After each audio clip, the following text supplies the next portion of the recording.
जय शिव शक्ति। श्री गुरुवे नम। मित्रों, आज हम इस वीडियो में शिवलिंग के विषय में चर्चा करेंगे।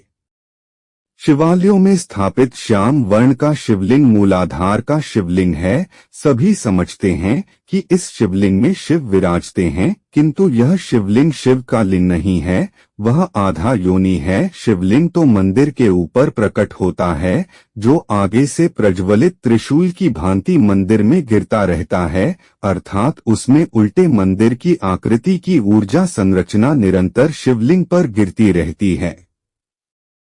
शिव इसमें शीर्ष पर बिंदु रूप होते हैं। यह राजराजेश्वर शिव नहीं होते, यह सदाशिव होते हैं। सभी को शून्य में बहा ले जाने वाले परम निर्विकार आदिनाथ। इस प्रक्रिया में बनने वाली ऊर्जाएं अत्यंत सूक्ष्म होती हैं, इसलिए हम उनका प्रत्यक्ष नहीं कर पाते। इसी कारण शिवलिंग पर चढ़ाया जल अमृत है। और यह भी ध्यान दें कि गंदगी भीड़ मेले में चढ़ाया जल नहीं हो, अमृत होता है।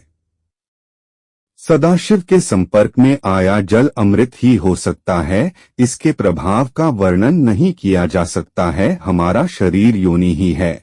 सभी कुंडलिनियों की उत्पत्ति योनिरूपा ही होती है। शीर्ष के योनि यानी सिर का रॉक चंद्रमा, जिस शिव के शीर्ष और प्रणव के शीर्ष पर दिखाया जाता है, उस पर बिंदु रूपी शिवसार गिरता रहता है। चंद्र योनि उसे पीती रहती है और इसी अमृत का स्वरूप रूप बदलता हुआ सभी योनि में लिंग की भांति सक्रिय रहता है। इसी रति से इकाई का अस्तित्व है। रति बंद होते ही वह नष्ट हो जाता है। इसी कारण देवी की छत अक्सर सपाट रखी जाती है। देवियां भौतिक है और सदाशिव अभौतिक। इनमें संसारिकता नहीं है। इनके संसर्ग में फल की इच्छा ही समाप्त हो जाती है। इसलिए प्राचीन काल में मंदिरों को गांव या वादी के बाहर बनाया जाता था और घर में मंदिर का निर्माण अशुभ माना जाता था। यह ऊर्जा वैराग, मानसिक शांति, भौतिकता से अनिच्छा उत्पन्न करती है। यह काम भाव को जला देती है, क्रोधादि को नष्ट कर देती है। यह स्थिति साधकों के लिए ठीक है, परंतु गृहस्थों के लिए नहीं। आधे एक घंटे की मानसिक शांति तो ठीक है, लाभ देती है, पर निरंतर इसके प्रभाव में रहने वाला भावुक, दयालु, वैरागी होगा, पर वह धनहीन, पौरुषहीन और संतानहीन होगा। आठ शिव की आराधना करने से पहले यह समझ लेना चाहिए कि हमारी कामना क्या है और हम किस स्वरूप की आराधना करें। शिव के अनेक रूप हैं, जैसे सदाशिव, राजराजेश्वर शिव, नटराज शिव, अर्धनारीश्वर शिव, महाकाल शिव, महाबैरागी, महायोगी, काल भैरव, आधार मूल आधा। जो मोक्ष चाहता है उसे सदा शिव की आराधना करनी चाहिए। जो योग माया को जीतना चाहता है, महायोगी रूप की आराधना करें। ज्ञान और विवेक पूर्ण शक्ति के लिए रौद्र रूप शिव की और राज्य भोग धन कामनी के लिए राजराजेश्वर शिव की। अर्धनारीश्वर की आराधना प्रणय, प्रेम, रति, वशीकरण आदि के लिए और नटराज की आराधना कलात्मक सृजन या विवेकपूर्ण विध्वंस के लिए करें।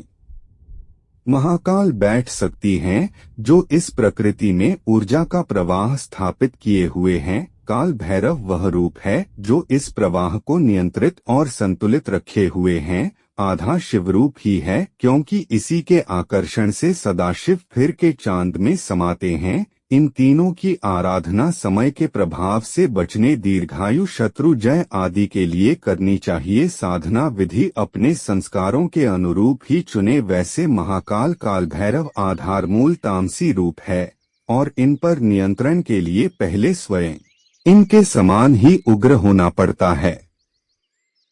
बिना इन्हें शुद्ध किए उच्चगामी रूप सरलता से सिद्ध नहीं होता। राजराजेश्वर एवं अर्धनारीश्वर एक ही स्वरूप के दो वर्ग रूप है। इनमें भोग की कामना है। गायत्री के 5 मुख शरीर ने पंच तत्व बनकर निवास करते हैं। यही 5 ज्ञानेंद्रियों एवं 5 कर्मेंद्रियों को क्रियाशील रखते हैं।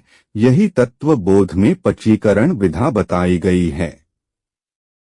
पृथ्वी तत्व हमारे शरीर का आधार है। जलवायु व सर्दी गर्मी का प्रभाव पड़ता है। शुद्ध मिट्टी द्वारा विष निवारण भी हो सकता है। मिट्टी हमें ऊर्जा प्रदान करती है। पशु भी जमीन पर मिट्टी में लेटकर अपनी थकान मिटा लेते हैं।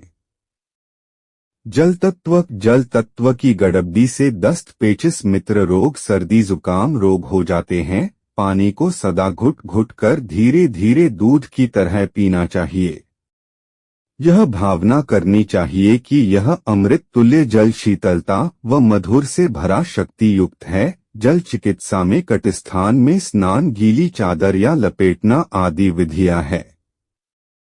अग्नि तत्व से भी हमें ऊर्जा मिलती है। हमें ऐसा प्रयास करना चाहिए कि हम सूर्य की रोशनी अधिक प्राप्त होवे। अलग अलग रंग की बोतलों में भरा जल सूर्य रोशनी से युक्त होने पर विविध रोगापचार में काम आता है।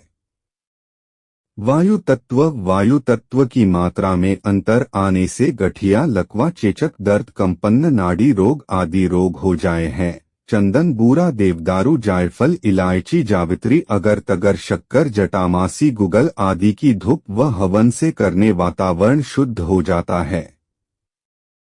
आकाश तत्व का संबंध मन, बुद्धि एवं इंद्रियों सी सूक्ष्म तन्मात्राओं से है। हमारा सदाचार, तीव्र बुद्धि, दूरदर्शिता, महान व नीच विचार, भावना, आदर्श आकाश तत्व से संबंध रखते हैं। आकाश तत्व में विकार आने पर उन्माद, सनक, दिल की धड़कन, अनिद्रा, पागलपन, दुहस्वपन, मूर्छा, घबराहट, निराशा व्याप्त हो जाती है। सतयुग में दान व तप प्रधान था, अर्थात उस समय योग, प्राणायाम, तप, वायु प्रधान थे। त्रेता में अग्नि तत्व, यज्ञ, हवनादि प्रधान थे। द्वापर जल तत्व प्रधान था। आज कलयुग में वायु तत्व, ऐशो आराम प्रधान है। मित्रों, आज की वीडियो में हम वीडियो आपको अच्छी लगी हो तो कृपया लाइक में शेयर करें और चैनल को सब्सक्राइब करें। धन्यवाद।